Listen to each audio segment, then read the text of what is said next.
이사야 51장 3절 말씀 우리 함께 읽습니다. 시작. 나 여호와가 시온의 모든 황폐한 곳들을 위로하여 그 사막을 에덴 같게 그 광야를 여호와의 동산 같게 하였나니 그 가운데 기뻐함과 즐거워함과 감사함과 창화하는 소리가 있으리라. 아멘. 사막을 에덴처럼이라는 제목으로 하나님 말씀 전하겠습니다. 본문에서 우리 개역 개정은 위로하다를 한 번만 기록을 했는데요, 히브리어 원문을 보면 나함이라는 그 단어가 두 번 반복해서 나옵니다. 하나님의 위로가 너무 확실하다라는 걸 강조하고 있는 것이죠. 그래서 새 번역은 이렇게 번역합니다. 주님께서 시온을 위로하신다. 그 모든 황폐한 곳을 위로하신다. 주님께서 그 광야를 에덴처럼 만드시고 그 사막을 주님의 동산처럼 만드실 때에 그 안에 기쁨과 즐거움이 깃들며 감사의 찬송과 기쁜 노랫소리가 깃들 것이다. 우리 삶에 이런 놀라운 변화가 일어난다는 것입니다. 성령께서 역사하시면 반드시 변화가 일어납니다. 근데 신앙생활을 하는데 아무 변화가 안 일어난다, 기적입니다. 그런 기적이 없어요. 성령이 오시면 반드시 우리 삶에는 변화가 일어납니다. 물론 급진적인 변화냐 점진적인 변화냐 개인적인 차이는 다 있습니다. 하지만 100% 변화가 일어납니다. 하나님은 창조와 역사의 주님이시기 때문에 우리의 삶에 새로운 창조를 일으켜 주십니다. 하나님은 사막을 에덴처럼 바꿔주십니다. 에덴은 더할 나위 없는 기쁨을 의미합니다. 우리 에덴 하면 딱 오는 이미지가 있잖아요. 죄 짓기 전에 하나님께서 아담과 하와를 머무르게 했던 그곳, 여기 이 동산에 있는 거 너희들 마음껏 다 먹어라, 하나만 빼고. 근데 마귀는 나머지 모든 거는 생각하지 않고 못 먹는 하나만 주목하게 합니다. 이게 죄의 유혹이죠. 하나님과 인간, 창조주와 피조물의 경계를 두신 건데 그거를 깨버리고 싶은 거예요. 이게 마귀의 시험입니다. 이걸 이기셔야 돼요. 오늘날도 똑같습니다. 죄가 들어오면 황폐해집니다. 하지만 하나님의 능력으로 황폐한 곳이 생명의 장소로 변화됩니다. 그것을 통해 기쁨과 즐거움과 감사와 찬송이 회복될 것입니다. 이 말씀은 유대인의 포로 귀환뿐 아니라 궁극적으로 하나님의 나라, 하나님의 구원, 이 회복에 대해서 예언하고 있는 것입니다. 예수님의 십자가와 부활을 통해 우리의 죄와 사망의 황폐함이 천국으로 바뀌게 됩니다. 예수님은 요한복음 10장 10절에 선언하셨습니다. 도둑이 오는 것은 도둑질하고 죽이고 멸망시키려는 것뿐이요, 내가 온 것은 양으로 생명을 얻게 하고 더 풍성히 얻게 하려는 것이라. 예수님 믿고 구원 받았잖아요. 그걸로 끝난 게 아니고 예수님을 믿으면 믿을수록, 신앙생활을 하면 할수록 점점 더 하나님을 깊이 알아가고 점점 더 하나님을 깊이 경험하게 되는 거예요. 예수님이 약속하셨거든요. 요한계시록 21장 4절입니다. 모든 눈물을 그 눈에서 닦아주시니 다시는 사망이 없고 애통하는 것이나 곡하는 것이나 아픈 것이 다시 있지 아니하리니 처음 것들이 다 지나갔음이로라. 이 죽은 다음에 시작되는 게 아니고 천국은 이미 시작된 것입니다. 요한복음 17장 3절에 예수님은 영생을 이렇게 정의하십니다. 영생은 곧 유일하신 참 하나님과 그가 보내신 자 예수 그리스도를 아는 것이다. 여기 안다는 건 경험으로 안다는 거예요. 예수님 믿고 지금부터 하나님을 경험하는 삶을 살아가는 거예요. 그래서 신앙생활을 건강하게 하려면 영적으로 민감해져야 됩니다. 지금 내 삶에, 우리 가정의, 목장과 교회에 하나님이 어떻게 역사하고 계신가 잘 관찰하셔야 돼요. 하나님의 역사가 보이실 겁니다. 세상에는 황폐한 땅과 같은 삶이 많습니다. 전쟁 중인 우크라이나, 팔레스타인 뉴스에서 보면 그것을 극명하게 드러내고 있습니다. 어떤 이는 경제적인 어려움 때문에, 어떤 이는 관계가 깨어져서, 또 어떤 이는 영적인 침체 속에서, 또 어떤 이는 육체적인 질병 때문에 사막 같은 시간을 보냅니다. 하지만 하나님은 우리의 그 사막을 에덴으로 바꾸실 수 있습니다. 하나님께는 능력이 있습니다. 나에게는 능력이 없습니다. 내가 그런 회복의 능력이 있다면 하나님 믿지 않아도 되겠죠. 근데 우리가 할 수 없는 일들이 있잖아요. 근데 하나님께는 모든 것이 가능합니다. 오늘 본문은 바벨론 포로에서 돌아오는 이스라엘 백성에게 불가능이 가능해진 거죠. 하나님이 그들에게 위로의 메시지를 주시는 겁니다. 하지만 이 약속은 단순히 세계사에서 공부한 역사적인 사건을 넘어 하나님의 궁극적인 구원과 회복을 약속하고 있습니다. 오늘 이 말씀을 통해서 과연 우리의 삶을 어떻게 사막에서 에덴으로 바꾸시나 묵상해 보겠습니다. 하나님은 고난 속에서도 우리를 위로하시고 우리를 새롭게 하십니다. 고난은 거부한다고 해서 해결이 안 됩니다.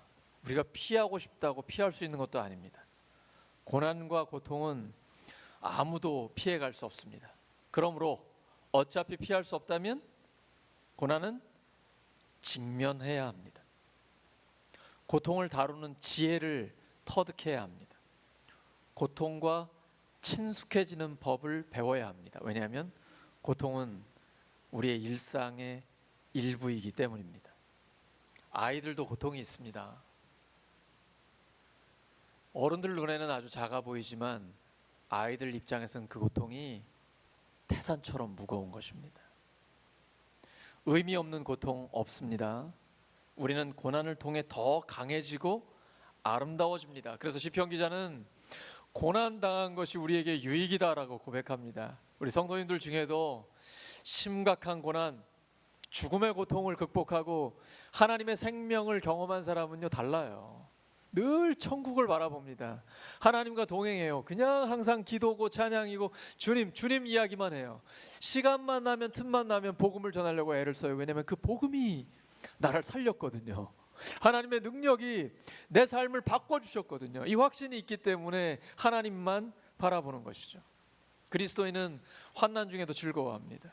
환난은 인내를, 인내는 연단을, 연단은 소망을 이루는 줄 알기 때문이에요. 사람은 실패를 통해 하나님을 만납니다. 엘리야가 하나님 앞에서 영적인 승리를 거뒀죠. 하늘에서 불이 내려와요. 기도하면 비가 쏟아져요. 3년 반의 가뭄이 끝납니다. 하지만 이세벨 왕비가 생명을 위협합니다. 도망갔어요. 실패했습니다. 그때 하나님의 위로를 받습니다. 큰 고통 속에 있을 때 하나님의 세미한 음성을 들어요. 하나님, 차라리 저 죽고 싶습니다 이렇게 고백을 했는데 하나님께서 그 다음에 왕들을 세워라, 너를 이을 선지자를 세워라 말씀을 주시는 거예요. 고통 가운데 하나님을 더 깊이 만나게 되는 것입니다. 시편 23편 4절에서 다윗은 이렇게 고백합니다. 내가 사망의 음침한 골짜기로 다닐지라도 해를 두려워하지 않을 것은 주께서 나와 함께 하심이라. 주의 지팡이와 막대기가 나를 안위하시나이다. 목자의 지팡이는 과식하고 있는 양을 이제 그만 좀 쉬어야지 풀밭에 눕게 합니다. 그리고 막대기로는 대적들을 막아요. 이분이 바로 우리 하나님이십니다. 전능하신 아버지이십니다. 하나님은 우리의 고통을 이해하고 공감하십니다. 십자가는 그 고통의 절정입니다. 하나님은 전능하신 분이고 초월적이신 분이기 때문에 이 땅에 우리의 고통을 모르시는 게 아니에요. 고통 없는 사람 있습니까? 없어요. 하나님은 그 고통을 친히 경험하셨고 이해하시고 공감하십니다. 이 고통 가운데 우리는 하나님을 만나게 됩니다. 십자가에서 고통당하시는 예수님을 통해 하나님의 사랑을 경험하게 됩니다. 고난은 변장된 축복입니다. 이 고난을 주님과 함께 이겨나갈 때에 하나님이 주시는 엄청난 복을 받게 되시는 거죠. 삶은 쉽지 않습니다. 우리 애들도 물어보세요. 살기 힘들다고 그래요. 학교 끝나면 태권도 학원 가야 되고 미술학원 가야 되고 논술학원 가야 되고 집에 오면 게임 좀 하려고 그러는데 엄마가 매서운 눈초리로 쳐다보고 있고 어렵거든요. 살다 보면 예기치 못한 일들을 겪을 때가 종종 있어요. 신앙생활을 할 때도 마찬가지입니다. 새가족들도 막 신앙생활 시작했는데 어려운 일이 있을 때가 있어요. 시험에서 넘어지면 실수가 됩니다. 실수에도 불구하고 하나님은 우리를 선한 길로 인도하세요. 하지만 이 실수를 저지른 뒤에는 대가를 치러야 돼요. 이 대가가 작지 않습니다. 아브라함과 사라를 보세요. 하나님의 약속을 받고 10년을 기다렸는데 애가 없어요. 사라가 마음이 더 급해진 것 같습니다. 여보, 하나님이 우리에게 애를 안 주시네. 나한테 여종이 있으니까 이 하갈과 동침해가지고 그녀를 통해 아이를 낳읍시다. 아브라함이 덥석 물었습니다. 이거 큰 실수입니다. 하나님이 사라를 통해 아들을 주실 때까지 기다려야 돼요. 근데 기다리지 못했습니다. 그런데 하갈이 임신을 바로 해요. 그리고 이스마엘을 낳았습니다. 일이 형통하게 풀리는 것 같아요. 아브라함은 그것이 하나님의 뜻이라고 착각했습니다. 우리는 하나님의 방법이 아니라 인간적인 방법으로 문제를 해결하려고 할 때가 있습니다. 그때 별 무리 없이 내가 원하는 대로 이루어지면 하나님이 도우셨어 이렇게 오해를 합니다. 하지만 일이 수월하게 진행되는 것이 덧친 경우가 있습니다. 문제가 풀리는 것 같지만 오히려 더 꼬입니다. 그렇기 때문에 위기를 만나 삶이 궁지에 몰렸을 때 결정을 미뤄야 하는 경우가 많습니다. 중대한 문제일수록 거리를 두고 문제에서 빠져나와 생각해야 합니다. 문제에 파묻혀 있으면 문제 해결 제대로 못합니다. 문제를 만났을 때는 객관성을 유지해야 합니다. 객관성을 잃어버리면 주관적인 생각과 욕심이 작용하면서 잘못된 결정을 하게 되는 경우가 많아요. 이건 치명적인 실수가 됩니다. 아브라함은 잘못된 방법으로 아이를 낳았고 무려 14년 동안 하나님의 말씀이 임하지 않았습니다. 이건 엄청난 고통이요, 가장 큰 고통입니다. 임신한 하갈은 여주인 사라를 멸시했고 사라는 하갈을 학대합니다. 아주 콩가루 집안이 됩니다. 하나님 약속을 기다리지 못하면, 인간적인 방법으로 일을 처리하게 되면 이런 어려움이 다가오게 돼 있어요. 아무리 힘들어도 하나님의 약속이 이루어질 때까지 하나님의 때를 기다려야 합니다. 근데 마귀는 종종 우리에게 이렇게 속삭입니다. 왜 그렇게 힘들게 살아? 좀 쉽게 살아라. 마치 하나님의 음성인 것처럼. 그러면서 쉬운 방법들을 제시합니다. 유혹이에요. 속임수입니다. 삶이 힘들 때 누군가가 쉬운 해결책을 제안하면 거절해야 합니다. 근데 우리는 너무 쉽게 끌려요. 이 쉬운 방법을 선택하면 마귀의 덫에 걸리고 맙니다. 아무 생각 없이 덥석 물면 혹독한 대가를 지불해야 합니다. 사람이 무엇으로 심든지 그대로 거둡니다. 믿음이란 소망 가운데 인내하며 하나님의 때를 기다리는 것입니다. 그런 가운데 하나님의 위로가 있습니다. 여기까지 인도하신 하나님이 앞으로 우리의 길을 인도하십니다. 우리의 길을 예비하십니다. 이걸 에베네셀의 하나님이 여호와 이레의 하나님이 된다라고 표현하죠. 야고보서 1장 2절에서 4절입니다. 네, 형제들아, 너희가 여러 가지 시험을 당하거든 온전히 기쁘게 여기라. 이는 너희 믿음의 시련이 인내를 만들어내는 줄 너희가 알미라. 인내를 온전히 이루라. 이는 너희로 온전하고 구비하여 조금도 부족함이 없게 하려 함이라. 하나님은 하나님의 시간표에 따라서 일하십니다. 우리 시간표에 따라 일하지 않으십니다. 조급해 하시면 일을 그르칩니다. 하나님은 하나님의 시간표를 우리에게 알려주지 않으십니다. 왜 그럴까요?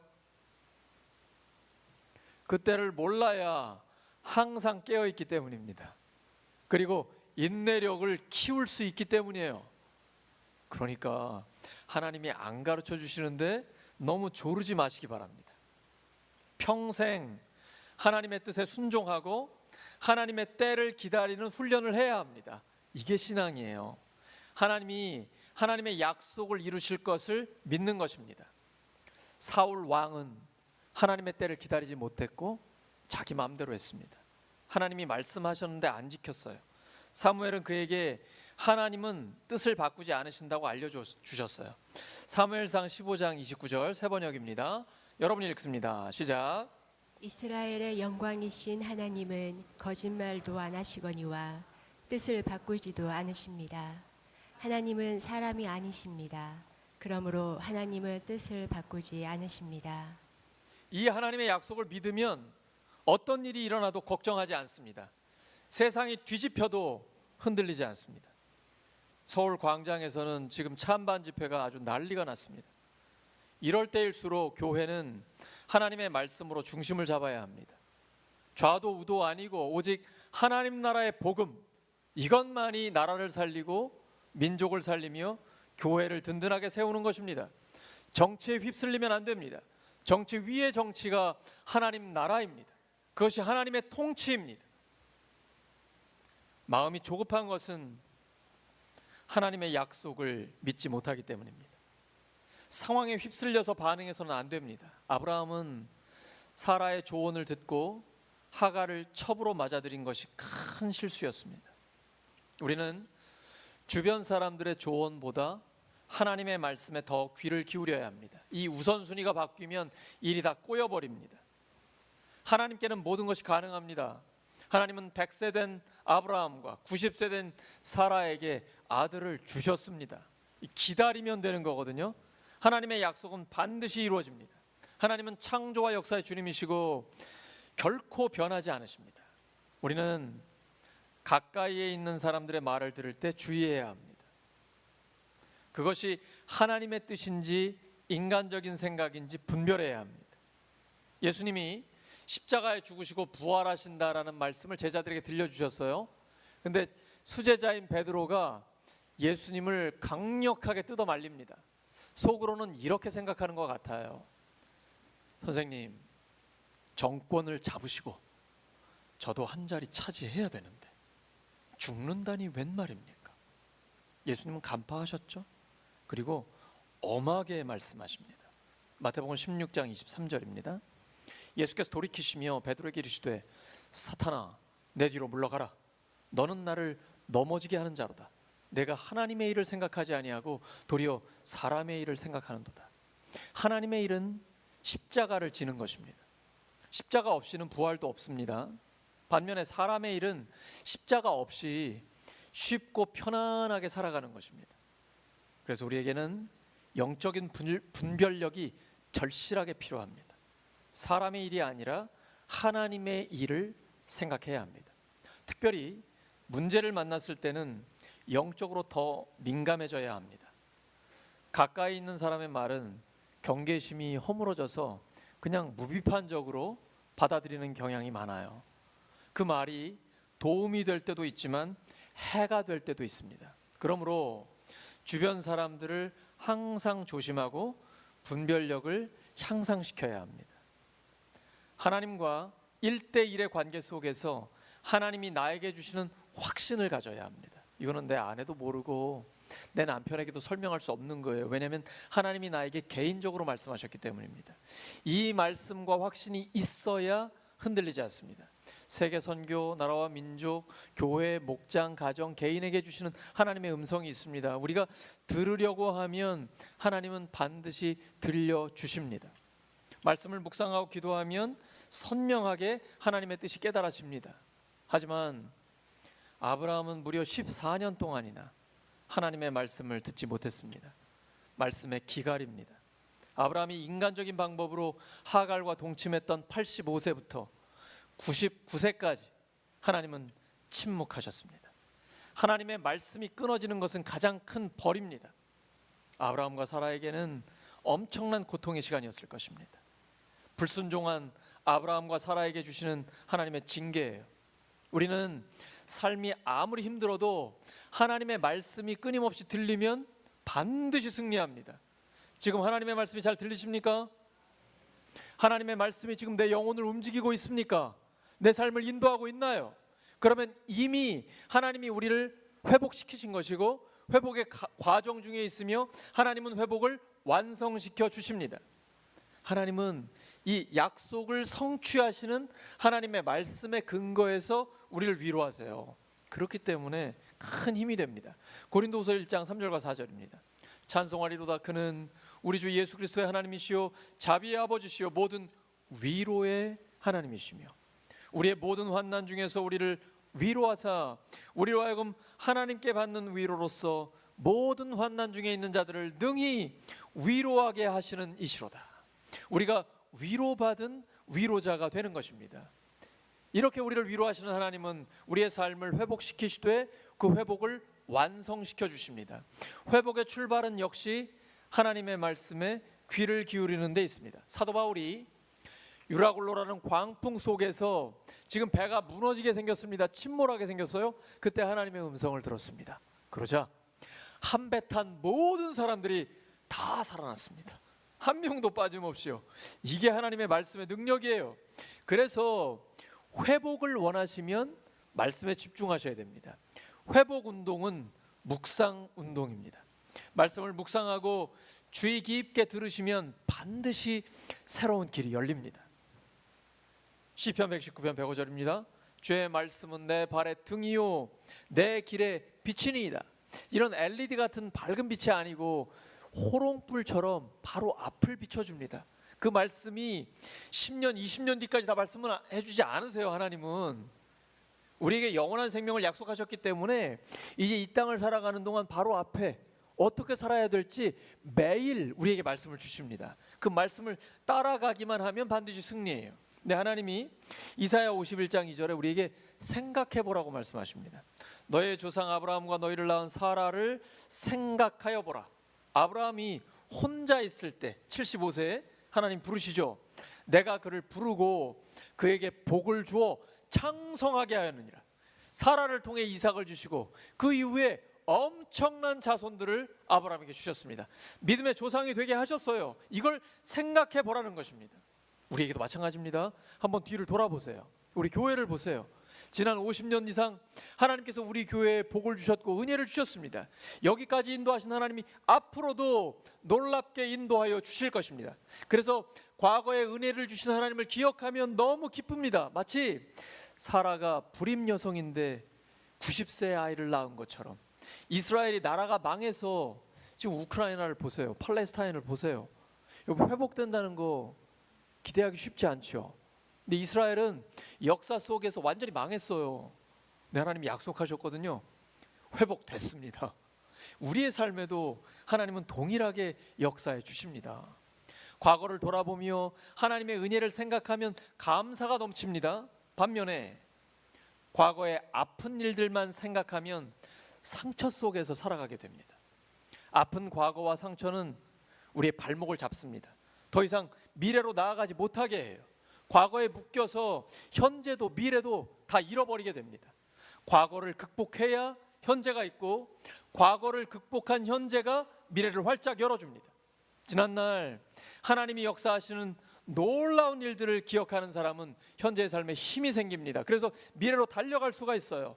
과거의 은혜를 되새기면 감사와 기쁨이 넘칩니다. 여호와로 인하여 기뻐하는 것이 우리의 힘입니다. 그래서 아름다운 역사를 많이 가질수록 영혼에 힘이 생기고 더 행복해집니다. 지금부터가 중요합니다.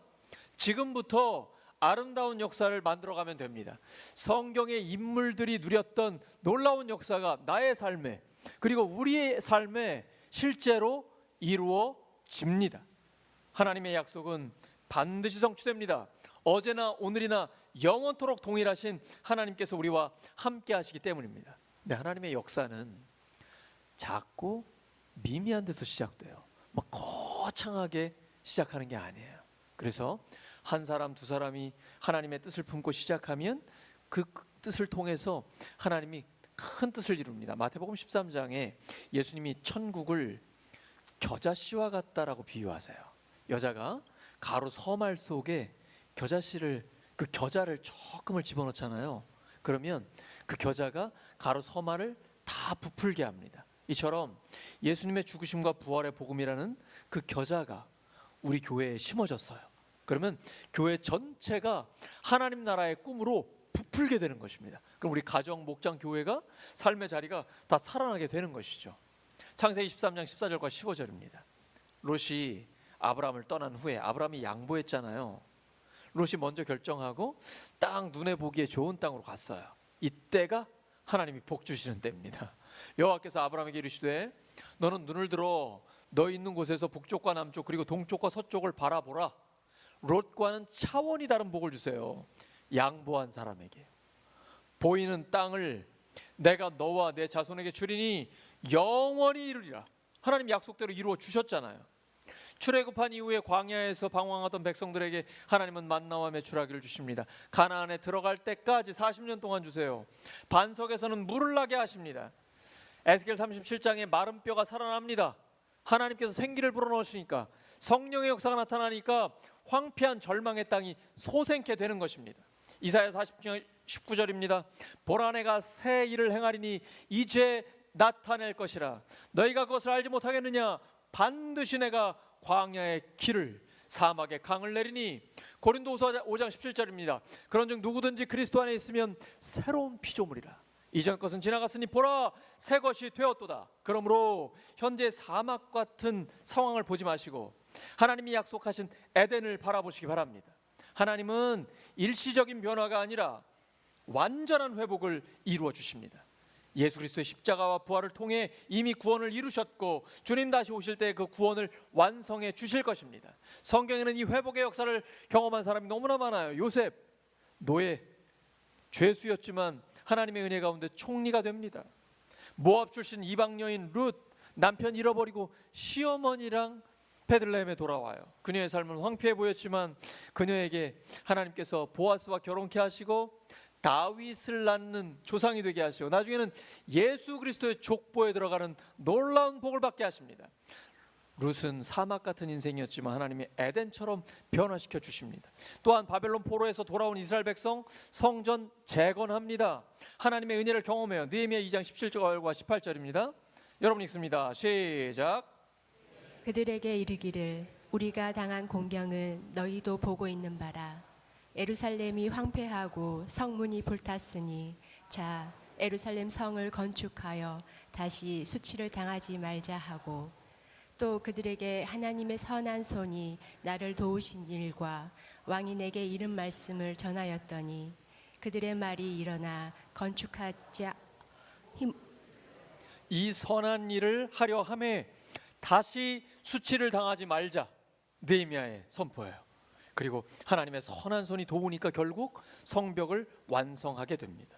하나님의 회복의 절정은 예수님의 십자가와 부활입니다. 하나님은 회복을 약속하실 때에 내 백성이 영원히 수치를 당하지 아니하리로다. 내 백성이 영원히 수치를 당하지 아니하리로다. 반복해서 강조하십니다. 하나님의 약속이기 때문에 반드시 이루어져요. 내가 만물을 새롭게 하노라. 이 새롭게 하시는 하나님의 역사가 우리의 삶에 이루어집니다. 이 역사를 경험하게 되면 기쁨과 즐거움이 회복되고 하나님 앞에 감사와 찬양을 올려드리게 됩니다. 이러한 기쁨이 넘쳤던 사람들 중에 하나가 아브라함의 아내 사라예요. 90세에 아들을 낳았어요. 창세기 21장 6절에 그녀가 고백합니다. 사라가 이르되 하나님이 나를 웃게 하시니 듣는 자가 다 나와 함께 웃으리로다. 괴로웠던 그녀가 드디어 기쁨이 회복된 것입니다. 하박국의 고백이죠. 3장 17절과 18절입니다. 비록 무화과나무가 무성하지 못하며 포도나무에 열매가 없으며 감람나무에 소출이 없으며 밭에 먹을 것이 없으며 우리의 양이 없으며 외양간에 소가 없을지라도 나는 여호와로 말미암아 즐거워하며 나는 구원의 하나님으로 말미암아 기뻐하리로다. 근데 우리가 주의해야 될 게 있어요. 이스라엘 백성이 신광야에서 물이 없어 목말라 모세를 원망할 때 모세는 엎드렸고 하나님은 음성을 들려주십니다. 근데 하나님의 말씀을 들을 때는 토시 하나 틀리지 않게 정확하게 들으셔야 돼요. 하나님이 모세에게 이렇게 말씀하셨어요. 반석을 향해 물을 내라고 명령하라. 그런데 모세는 이걸 왜곡시켜가지고 백성에게 이렇게 말합니다. 반역한 너희여 들으라. 우리가 너희를 위하여 이 반석에서 물을 내랴.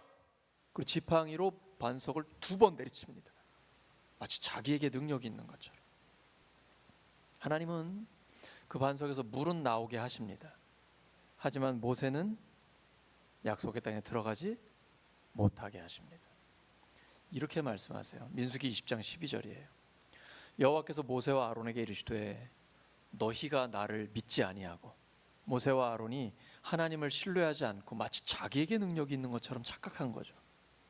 이스라엘 자손의 목전에서 내 거룩함을 나타내지 아니한 거로, 하나님의 능력인데 마치 자기 것인 양 온유하고 겸손해야 되는데 교만하게 역정을 낸 거죠.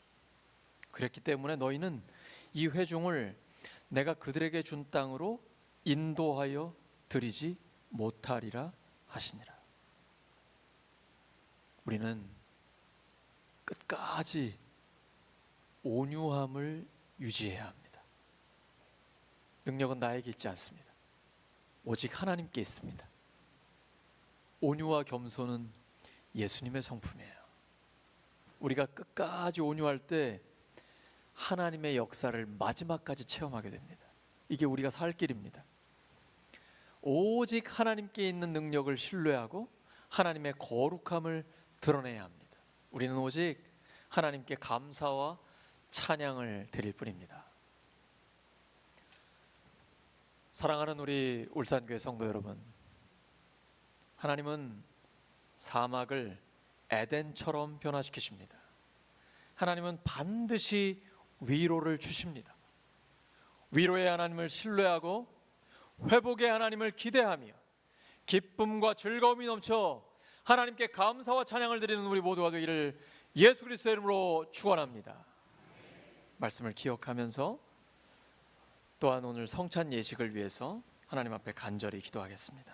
하나님 아버지, 우리의 삶의 사막 같은 상황을 에덴처럼 바꿔주시고 오늘 성찬 예식을 통해 주님의 피를 나눈 하나님의 가족임을 확인하게 하여 주시옵소서.